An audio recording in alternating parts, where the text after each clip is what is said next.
रे छोड़ी महकता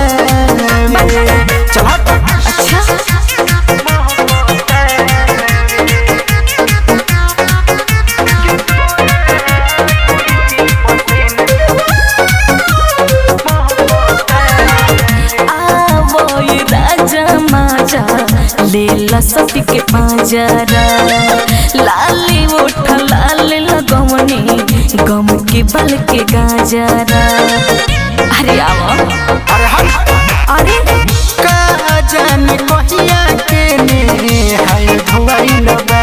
अरे ऐसे मत बोलो, दूर दूर रहो ना तो लगे लगब करे कि का कमी बाटे की लागत तर डांटे बोल कह देते नहीं खा भावे भावे भावे कि तोरा ठोड़ी के पसीना रे छोड़ी महकता से तोरा ठोड़ी के पसीना रे छोड़ी महकता।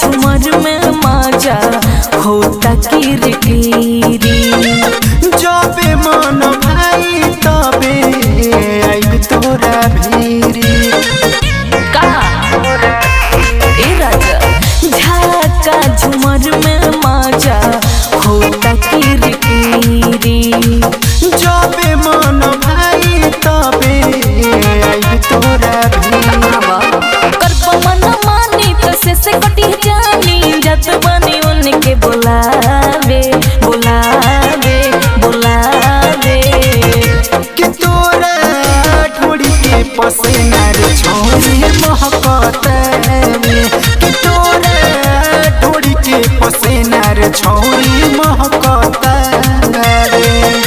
अरे अब तो मन जा।